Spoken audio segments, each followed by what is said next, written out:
Right, hello everyone. Welcome. My name is Martin Wright. I'm a fellow of the RSA, as I imagine quite a few of you are. I'm also director of this thing, Positive News, which I think you've all been given as you came in, and we're partnering with the RSA on this event and on the whole what could go right theme in general, which, as you'll have seen from the live stream, or if you're in the great room, great hall just now, is very much the theme of this afternoon. And what could go right is a question we don't ask nearly enough. When it comes to big issues like AI or the climate crisis or social care or education, we're so accustomed to seeing the problems, and God knows there's no shortage of them, that it's perhaps inevitable that the question we end up asking is, oh, what else could go wrong? And, cue the doom scrolling. And it's understandable, but if that's all we do, we are missing a trick. Because actually, when our backs are to the wall, we, us lot, humans, are pretty damn good at problem solving. That is, after all, how our distant ancestors in the Rift Valley in East Africa escaped several brushes with near extinction and went on to conquer the globe, because we're really good at looking beyond the horizon. We're really good at seeing possibilities. We're really good at reaching for the stars. Now, you might say, yeah, well, look where that's got us. And you'd be right. But we're not going to design the spirit of adventure out of humanity. So our only choice surely is to harness it to create a future we actually want to live in, to fix, if you like, those unintended consequences of our ambitions, of that spirit of adventure. And a few weeks back, I saw a great T-shirt. In fact, when I first saw it, I thought it was a bit of a crap T-shirt, because all it had written on, I thought, was, keep calm and carry on. And then closer, I saw actually keep calm and carry on was crossed out. And underneath, in brighter type, it said, get excited and make things. And I thought, yes. Because keeping calm only gets us so far. Getting excited, creating stuff, on the other hand, well, it's what RSA Fellows have been doing for the past 2.5 centuries or whatever, in these four walls and outside. Driven by a spirit of curiosity, of asking what could go right. But if we're going to answer that question, we need inspiration, we need stories of possibility, we need examples of stuff that's going right. And one of the most popular features online in Positive News and in the newsletter we send out, we've been running for a few years, is actually called What Went Right, by coincidence. And people often say, don't you find it hard to find examples of that?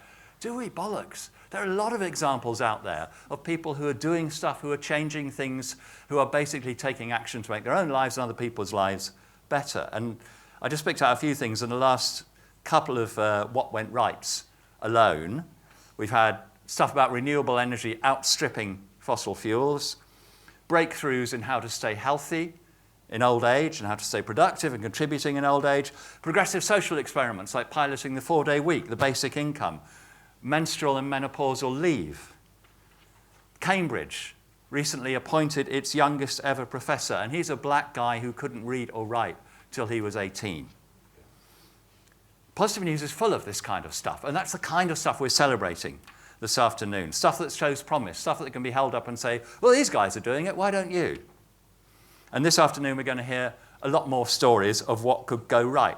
Everybody who's going to speak from here this afternoon is a fellow of the RSA, and I think they sum up the sheer sort of range of experience and dynamism and general oomph which fellows have. And if you're not a fellow, and what you hear whets your appetite, then go and pounce on one of the RSA elves who are in there fetching turquoise T-shirts, and some at least are waving at you. Ask them for information and ask them how you can be a fellow. As you've probably gathered, what we're doing is we're sort of hopscotching talks here with ones in the Great Room. So all the talks that are going on in the Great Room are going to be live streamed here. So you don't have to get out of your seat except to go and have lunch. But you can also explore other stuff going on in the RSA house. There are workshops going on. And do also join the discussions on Circle. If you've got the Circle app, we can download it. Keep the conversations going like that.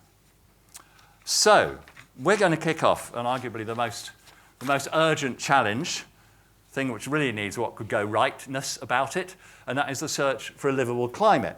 And Chidi, come and join me here. I'm going to introduce our first speaker. This is Chidi Oti Obihara, and he liked to joke with me that he's the biggest name in environmentalism that you've never heard of. He's a former investment banker. He then, I won't say he saw the light, because I'm sure plenty of investment bankers are bathed in light, but he got very concerned about the climate crisis, got stuck into it. He now serves on the expert group of the Science Based Targets Initiative. That's the thing which helps companies really have a rigorous approach to cutting carbon. He's part of the Project Drawdown, which is a sort of climate solutions initiative. That's full of inspiring stuff about what we can do about climate. He's clearly an optimist because he stood as a Green Party candidate in East London a few years ago, and he was the party's finance coordinator on the board of it. But particularly what he's going to talk to us about this afternoon, he's co-founder and lead author of the COP28 Action Plan, and I think we're going to start off by seeing a little bit of him in action. So over to you, Chidi. Thank you. Thanks very much.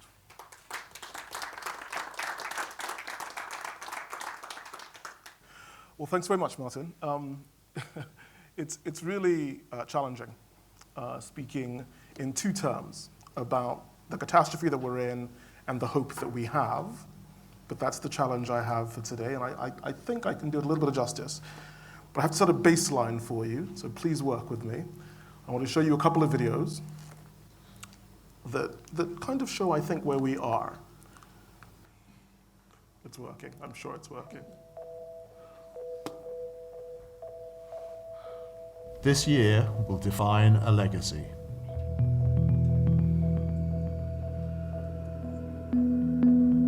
A global coalition has an action plan to put the UK at the forefront of climate leadership.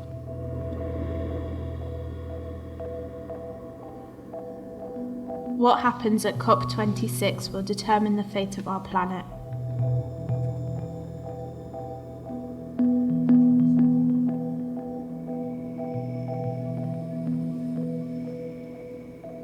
Around the world, momentum is building for a response within 90 days to the Climate Action Plan. Time is running out. New fossil fuel financing needs to end before 2022.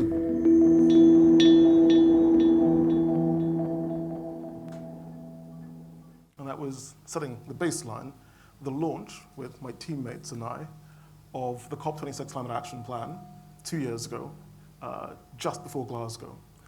The beauty of that plan, you can't see it or feel it here, so I have to describe it to you, is that we were mid-lockdown. The voice about 3/4 of the way through was my 83-year-old mum. Glyn, who sits in the front, brought in his son and daughter, and my son was there as well. And two families got together, and we decided that despite the doom and the gloom and the tragic possibility of so much death around us, we needed to speak up. We had no idea what was going to happen. We didn't know if it was going to be positive or negative. We had no idea what the outcome was going to be, but we had to speak up, and we did. Because this was the problem. If we burrow it down to scientific fact, this is the problem. A group of scientists got together and in 2017 released a book called the Drawdown Project book, and they showed in quantitative terms that we create 59% more anthropogenic gases than is absorbed by the natural world every year. But there are solutions on the way, real solutions, solutions that might actually happen in time. It's true, the COP26 result, the Glasgow Climate Pact, focused on Article 6. There were no agreements about fossil fuels. It's also true that the COP27 at Sharm el-Sheikh had a wrangle about losses and damages and didn't come to a conclusion about even winding down coal. But we had the COP15 launch with a framework for global biodiversity, 30 by 30, which made a gigantic positive step. In terms of policy, the US Inflation Reduction Act, a $390 billion monster that's supposed to change the entire US economy, allowing for more manufacturing of renewables. And then there's this minor thing, ceteris paribus, which you're always told, because the reason why we make all these assumptions about things going bad is that we assume everything will stay the same. And that assumption is not valid anymore. Things are changing.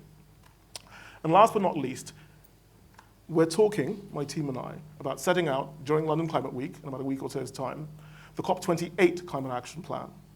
It's going to be a plan asking for regrowth, asking for positive goals, asking for this infusion of capital and these important policy decisions to be brought to bear in a way that makes the world a better place.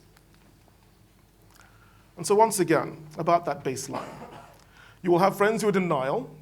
Let's not deny the fact that there is denial out there still. There are very few of them, but they do exist. There are many people who are angry and frustrated. I have to admit that I was certainly one of them a few years ago. And there are some who've been bargaining, and I've definitely done that. And there's depression. A lot of us are really just very unworried and very sad about what's going to happen. But when we reach the stage of acceptance, in this particular model, we can focus on two facts, please. One, the fact that we have a global budget, Roger's model is the central model that most climate scientists use, of 420 gigatons before we hit crucial tipping points.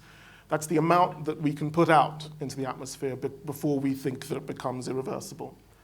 And we're moving approximately at 42 gigatons a year.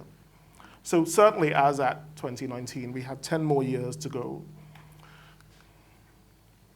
Because of that, the UN Compact suggested that we cut emissions at 7.6% per annum in order to remain Paris compliant.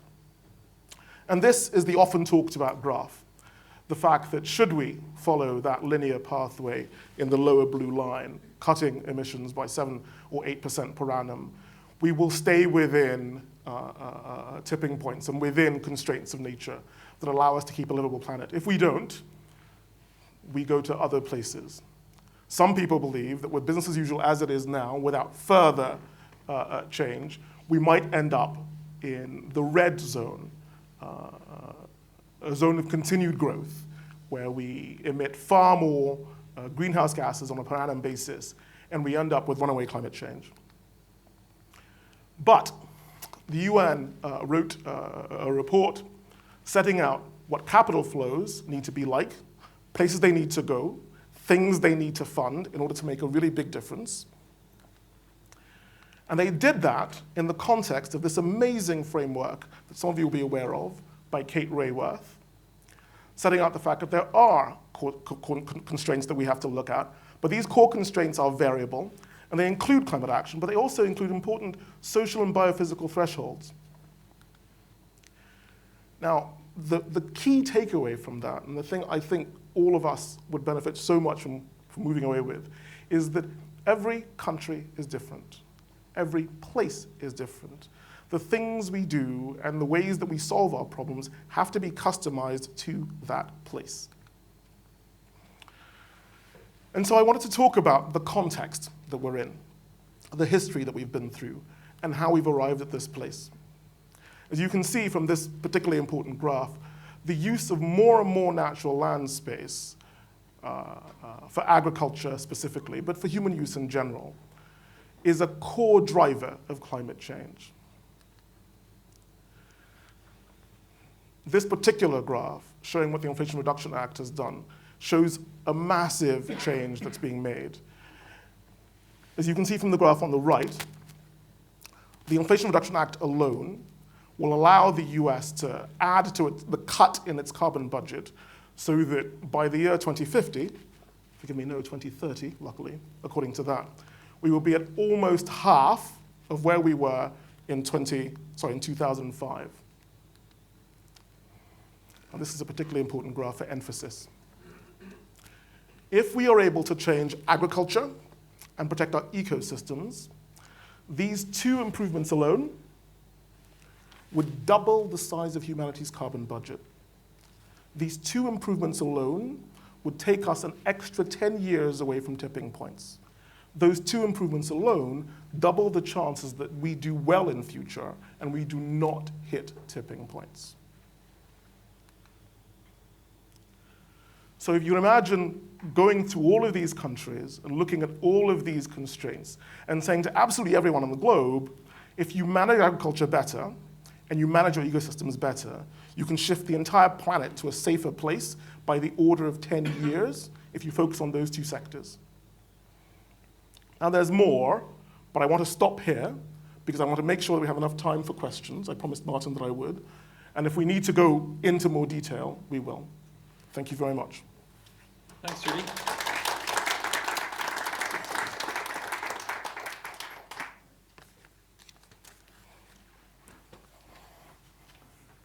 Let's turn off the screen if we can. Thank you.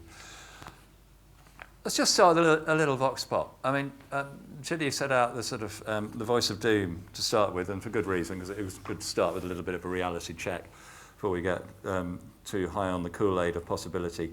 How many people, if you just put your hands up, how many people think basically we can crack climate change, and by cracking climate change I mean, say, stay within the 1.5 target set at Paris and every COP since, and have reasonable prospect of a livable planet? How many people think we can actually do that? Can.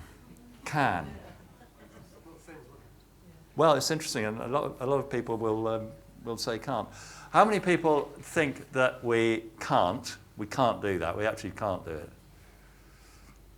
So, a relatively few. And I'm going to pick you up, sir, on your suggestion. How many people think we will do it? We will crack. We'll hold it to 1.5. Not next week, maybe, but we'll get it there for children, grandchildren, whatever. Okay, so that's quite interesting. So, Chidi, we've got basically we have reasonable optimism in terms of human capability, a degree of pessimism in terms of human will. Is that how you see it, and how if you do see it like that, which I imagine you do, what might change that? It's a great question, and thank you very much for all of the comments that came out of the audience. The capability and the will are two separate things. And what I wanted to outline was that we definitely have the capability.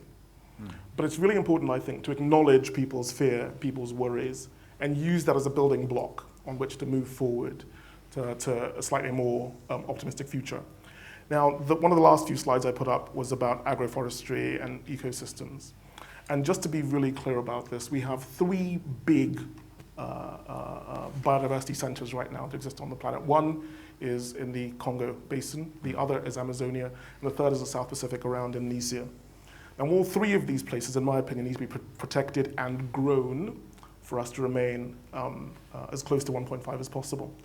And I actually think that will happen. I think it'll happen for about three reasons, none of which are in the mainstream news, for reasons that perhaps don't surprise me.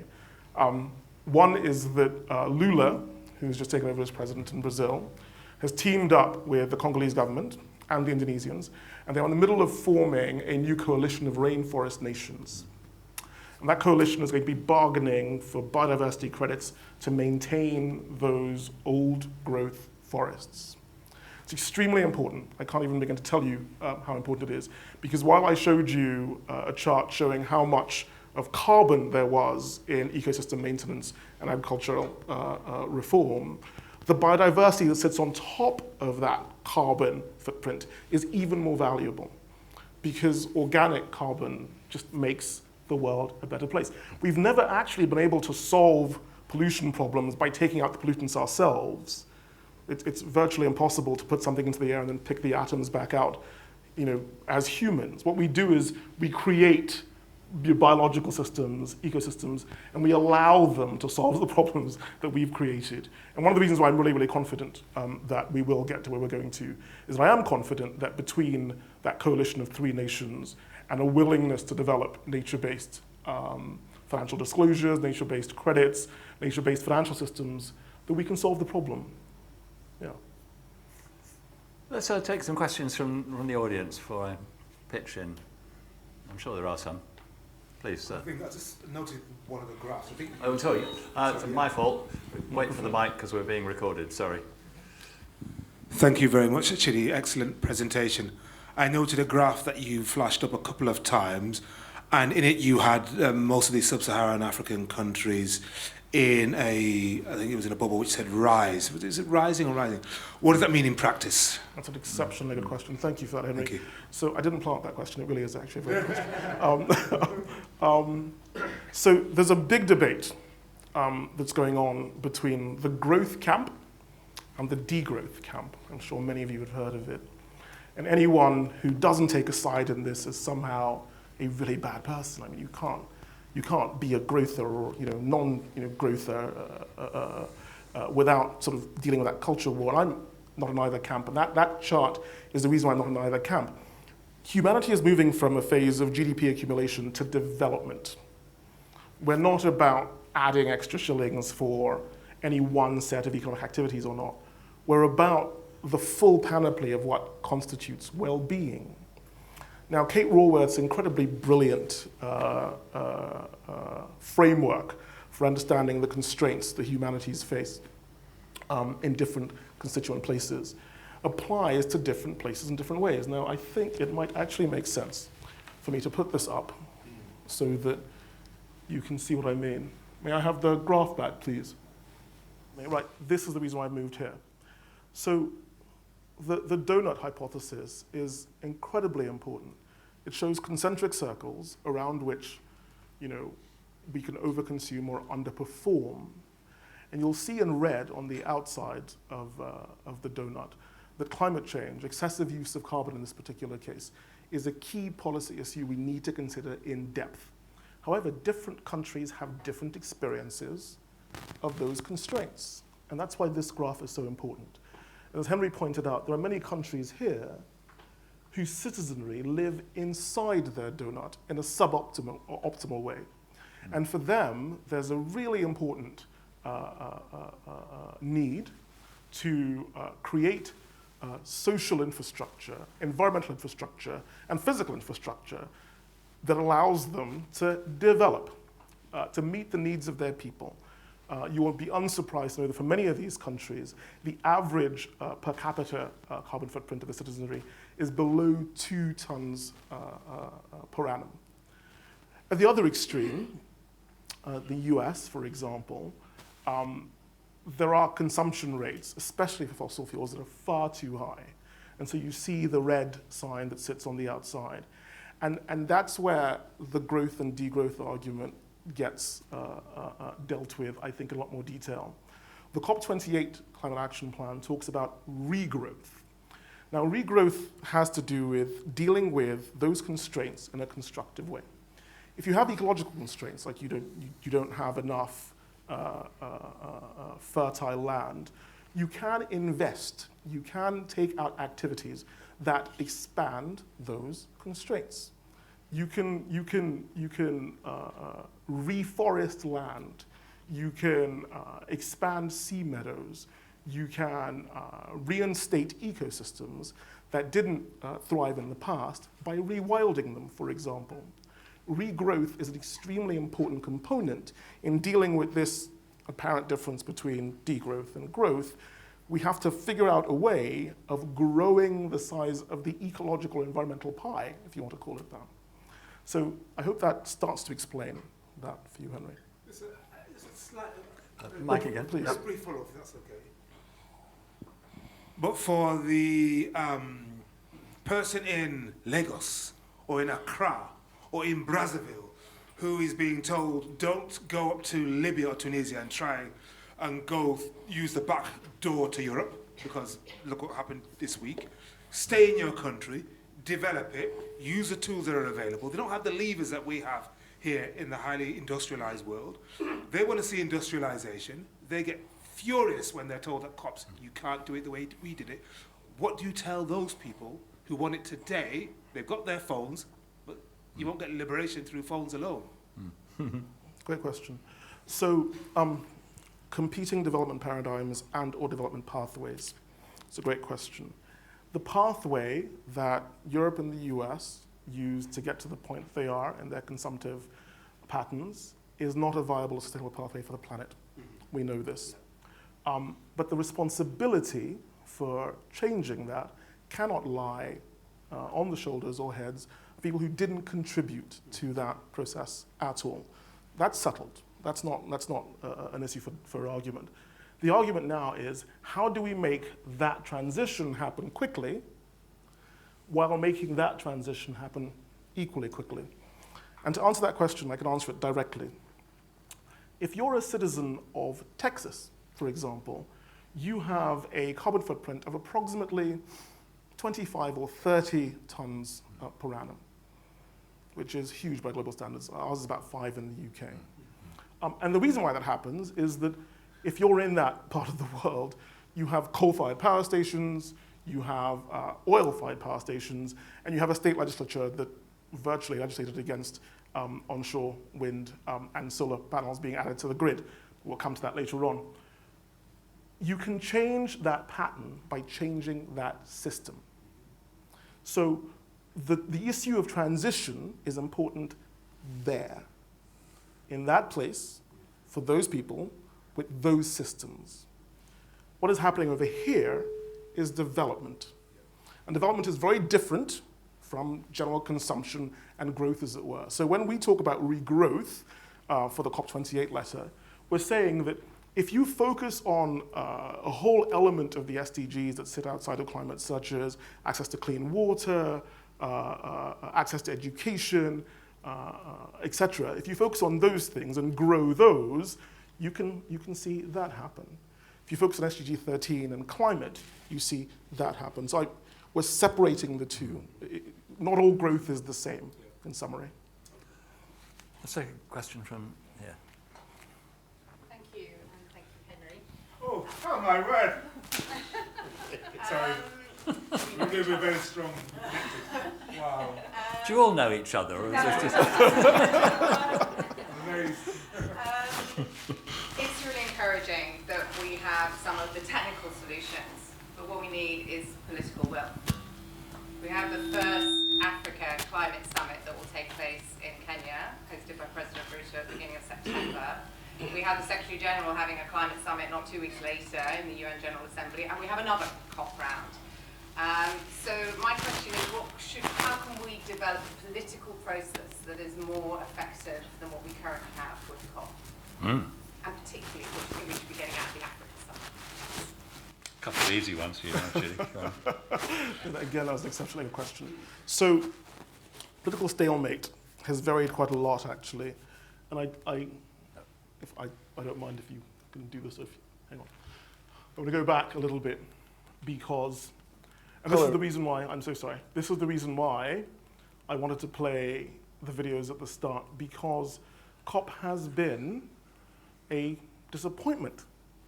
I mean, the COPs in Glasgow and Sharm el-Sheikh were set out to really achieve one thing. They had one job, and that was to try and constrain global use of fossil fuels. And that didn't happen because competing interests wanted to be compensated for their current losses and the future expense associated with this new development pathway. However, COP15, the Cumin-Montreal biodiversity framework, was an amazing, amazing win. Massively understated and a source of great hope.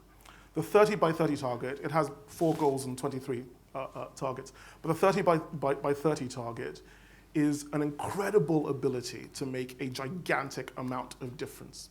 So if you wanted me to answer your question very directly, which I'm trying to do right now, if the group of African heads of states who gather to discuss climate can lock in an agreement to protect biodiversity across the Congo Basin and above and below, the achievements of carbon sequestering targets is easily possible. And that's one of the reasons why I showed you the chart about just how much carbon is sequestered in these systems and how much you can grow the budget very rapidly if you maintain those systems.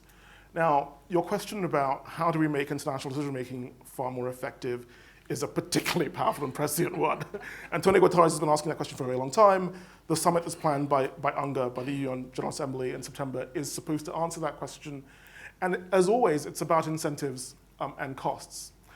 And the truth of the matter is that at The Hague, in May of 2021, there was an amazing ruling in the district court in the Shell versus Milieu defense, which put responsibility on large corporates to be constrained by SDG 13. Don't forgive me, I don't know how technical this crowd is, but it's about to get bumpy. So if you need to ask questions, please stop me and ask lots of questions. Tell people what SDG 13 is first. Okay, so the Strategic Development Goals were set out by UNCTAD, the United Nations conference on development. SDG 13 is the strategic development goal that says that climate change has to be managed downwards, if possible. It only really has one core KPI that everybody agrees on, and that is how much carbon there is in the air. So people refer to the Keeling curve constantly. There are other smaller ones, but generally in policy circles, everyone talks about the fact that the Keeling curve is now currently at 422. We want to get it down to 350, which is safe zone. We want to get it down to 280 if we want to be in a comfortable That's parts per million of CO2 in the atmosphere. Correct, Yep. correct. But yeah, so to answer your question directly, actualizing COP15, the 30 by 2030, keeping 30% of the Earth's surface preserved for biodiversity and carbon accumulation, is, in my opinion, by a very long way, the single most important thing humanity can do to stay within the constraints of what we have right now. How optimistic are you? Because I think a lot of people are very impressed by that target, but slightly skeptical that we would be able to reach it. I mean, how optimistic are you that we can actually do that? Well, it's a great question, and again, there are these constraints. So it's a top-down constraint, right? It's an international conference. They all got together. They decided this thing very far away. How do you actualize it on the ground was the question everybody else asked. And then what followed, months later, was, as I repeat earlier on, this amazing stroke of luck. Lula becomes president again in Brazil. He reaches out to the Congolese. They reach out to the Indonesians. And the three of them agree to conserve the lungs of the world. Now, the challenge with many of these conventions is the power dynamic is so difficult to get right. But finally, I think we're seeing groups of countries and less developed countries who have these natural assets gathering together to fight for the value of those natural assets. And if that process has started, then you know that the incentive structure for maintaining those natural assets is being built. And now this is slightly secret, non-public information. About 2 weeks ago, one of the first big biodiversity credits was signed by the Swedish government. I think the price indication, I can't mention too much now, I've already told you the government name, the price indication was something of the order of $1,000 a hectare. So if that's the case, the biodiversity credits will allow guardians of that biodiversity to receive $1,000 a hectare. Hundreds of billions of dollars will go to the protection of these forests and the living systems that they house and the Earth's lungs. And if that can happen, if that can be actualized, in an ironic sort of twist on what happened with OPEC in the 1970s, rather than having an explosion in the use and the production of oil, we'll have an explosion in the use and the production of living ecosystems. It could be a real game changer. Questions? Yes, we got a lady up there. Hi, this works. Okay, hi, Joy. So I work for a very large company. I'm not going to say who, but brands you'll all know. And I've just been appointed about 2 weeks ago to a new sustainability steerco. So we want to do the right things. The CEO of the entire organization is absolutely behind it. He's running the steerco, but we're kind of lost as to what to do. And we've got kind of a roadmap. I've only studied sustainability at Cambridge, like last year. It was 8 weeks. Learned a lot, but not enough, I think. So what advice would you give to large corporates, large organizations that want to make an impact, but we just don't know what to do?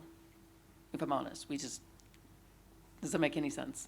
It makes complete sense. Okay. Yes. Tell them what to do, Chidi.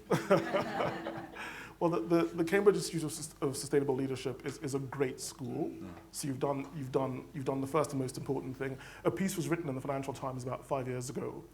I'm hoping things have changed a lot since then, saying that one of the core reasons why targets weren't being set by companies, even in the FTSE 100, is that only 2% of boards had people on them that knew anything about the environment or the impact of the environment on their business. But this is years ago. We're making that change. So as I say again, the fact that you went to the Cambridge Institute of Sustainable Leadership is a great beginning. Take your CEO with you next time, is the first thing I would say. Second thing I would say is that we're trying to encourage large corporates to have their CSOs on boards and at C-suite meetings. Your chief sustainability officer is not someone who writes your advertising blurb about what your ambitions are. You don't have a CSO? We're at the beginning of the journey. Okay. Well, my first recommendation is find someone inside the organization who's willing to take responsibility of product life cycles and usage across the organization, because chief sustainability officers do some of the most amorphous jobs in industry right now. And that's because every job is a climate job. Almost anything you do with an organization can be impacted by the way it interacts with its environment for a very obvious reason. That's my first recommendation. My second recommendation for a company that wishes to explore being more environmentally responsible is look to the TCFD, the Task Force for Climate-Related Financial Disclosure, and try and get governance, risk, strategy, and management processes that align with the impact you want to make. I think if you do those two things, if you educate yourself, if you create and implement a role for a CSO, and you start down the journey of financial disclosure, I think that's an excellent place to start. One thing I would say, having worked with a number of corporates on sustainability, just from the outside, is it's interesting how one of the key drivers is staff themselves. And particularly for those, particularly graduates, young people working in corporates who are bright enough to have the choice of who they work for, it is much easier for a company to recruit and retain them if they seem to be doing the right thing from a sustainability point of view. And I was talking to somebody some years ago from a big oil company who said it was becoming increasingly hard to recruit the sort of people who they really wanted to recruit, the brightest and the best who they wanted to recruit, because they had a choice of going and working elsewhere, of not working in that industry. And that, he said, was one of the things that made the board sit up and take notice. I guess we're in a different... Okay, sorry, I'm myself. I read some research a couple weeks ago that 78% or 76% of millennials will only work for a company that is sustainable, which is amazing compared to my generation. Yeah. So that's a benefit if we go sustainable, but it really is. It's and we don't have to disclose our financials to a certain amount because we're a private company, but it's more the CEO wants to do the right thing. But again, it's the kind of the guidance that we need to kind of get there, and we have a lot of scope 3 we need to look at. Definitely a huge amount of scope 3 because we have so many vendors and manufacturers and all of that. So again, it's kind of what guidance is out there, and there's of course no budget set aside for this, naturally. Of course. So we want to do everything, but we have no budget to do it. So I'm just trying to figure out, how can I help kind of guide the steerco, and what guidance is out there kind of for free that we can get, and is there any? Great question. There are lots of resources that are available, but I think I want to weave together things that I've heard from both of you already and amplify them. So access to employees is harder if you're not a sustainable company. Soon, access to investors is going to be harder if you're a sustainable company. And of course, access to markets, customers. People won't buy from you if you're the least sustainable option. And what CSOs are now able to do is, it isn't new anymore in many companies, in many sectors, to have CSOs who are actually creating profit centers. And the ways in which they can do it are things that in the past companies have simply thrown away can be sold on and enter into a circular economy. Utility providers who are greener are often cheaper. And practices that involve installing solar panels, for example, on high energy intensive branches or sectors of the company cut costs. So the idea of having a C-suite CSO or of implementing transition plans in a coordinated way isn't a cost center anymore, it's a profit center. And I think we've hit that tipping point. That's another one of the reasons why I'm optimistic. I think that people are beginning to understand that it's about making the world a better place and making your business a better business at the same time. Very good. Any other questions? Oh, we've got two. Let's start with the chap at the back and then lady here.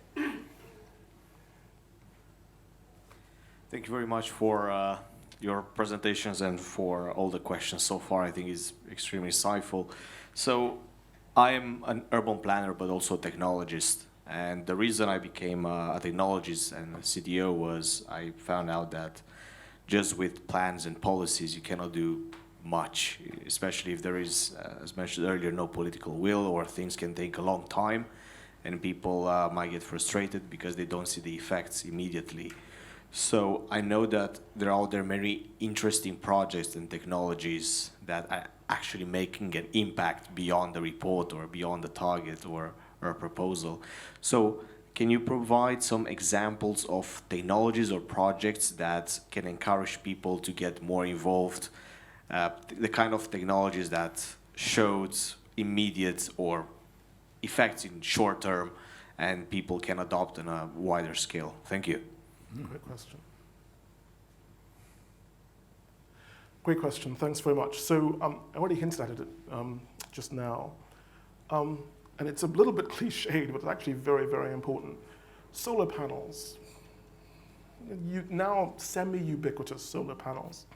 In the 1950s or so, I think when the technology came up, they were really expensive to put together. The alloys were difficult to manufacture. I think the estimates that I read were that it costs about $1,900 per watt of electricity. Yeah. It was so expensive at the time that they were only fitted on, I think, Apollo, the mission to the moon. I mean, nobody else could afford to use them. What else do you need to?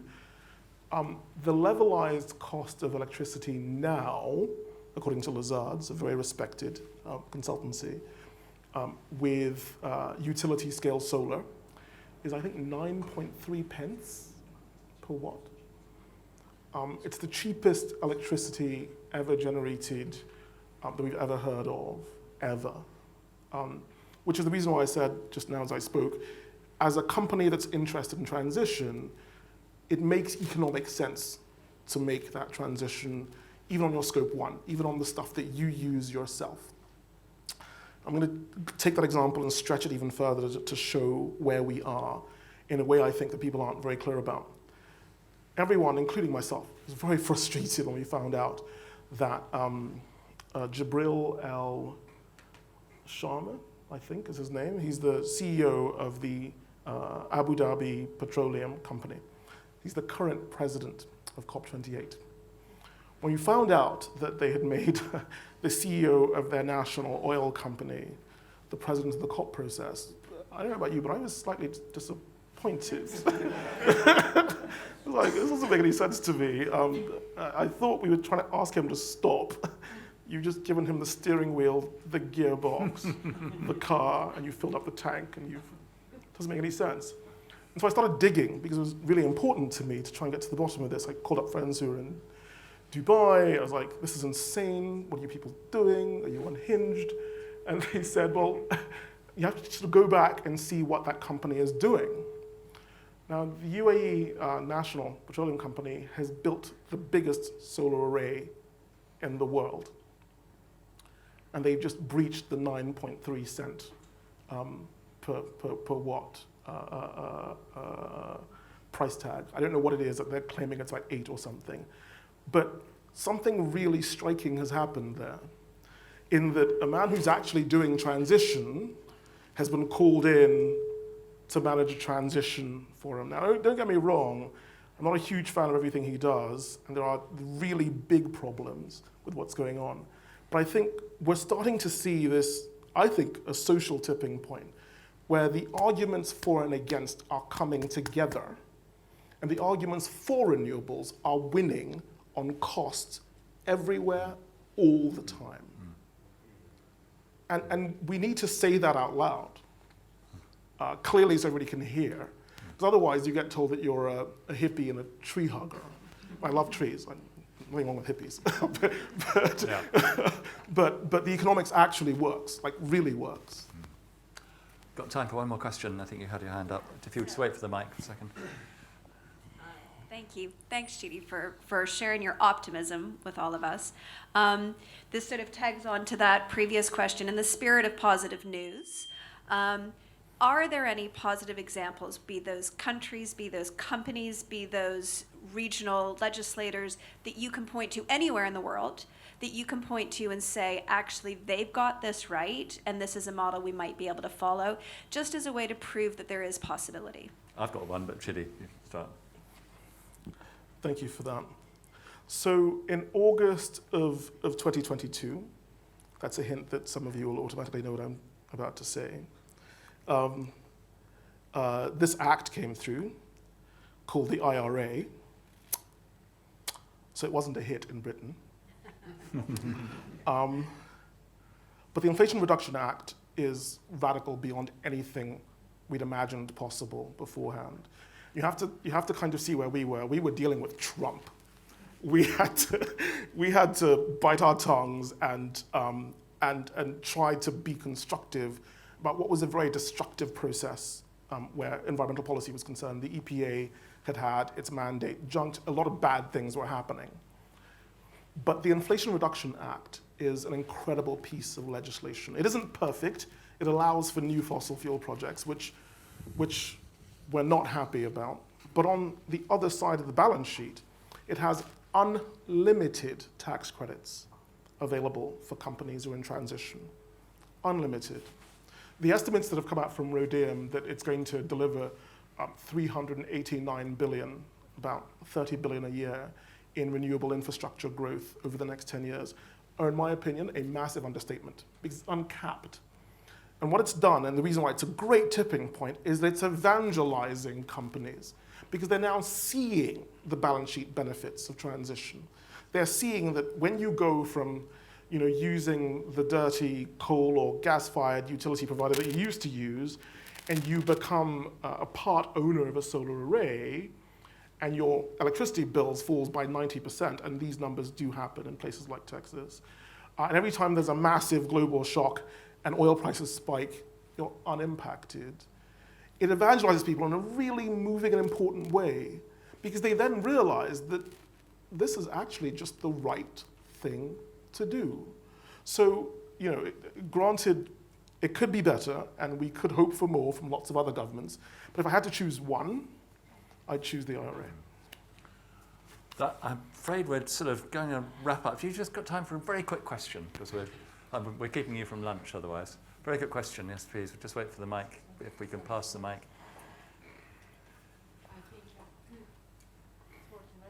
Is the mic on? My name is Olga, and I work in the Development Financial Institution, and I want to ask you a question about money. Not in America or developed Europe, but the countries that were in this zone, and the countries that largely have no capital markets. They do not have access to green bonds, sustainability-linked bonds, etc. So, and there are a number of organizations like World Bank with a new leader, My Bank, other banks, that were tasked with converting billions to trillions. And you've been hearing stories about private sector, but it seems to me most of them are doing it solo. So as a former financier, what's your hope and whether we can and will do money mobilization for those who cannot pay and who just relying on concessional finance? Thank you. Thank you for that. So again, briefly, Chidi, if you are. An exceptionally good question that I have to be brief on. The FDI flows are very challenging. There's a graph that I brought up, and we can discuss this afterwards. Not only that, the ambitions are shockingly poor. So, as you said, we need to transfer from millions to billions. I think if you look into a broader panoply of funding that involves both nature restoration and infrastructure accumulation for low carbon pathways, if you do that, I think you're in trillions. I don't think you're in billions. I think you need even more than that. There are defined risks that, perceived and real, that private sector entities say that they face in investing in certain sectors and countries and geographies. Those risks can be priced, and those risks can be paid for. The question is, who pays for those risks? And there are philanthropic entities who are lining up to do so. What we really need is a concerted and clear effort to shepherd and coordinate those people. So, and this for me is a great place to end, so thank you for asking this question. When you connect people, you create power. And that's how you solve the problem. Excellent. Chidi, thank you so much. That was a great presentation and some very erudite answers to erudite questions. So thank you.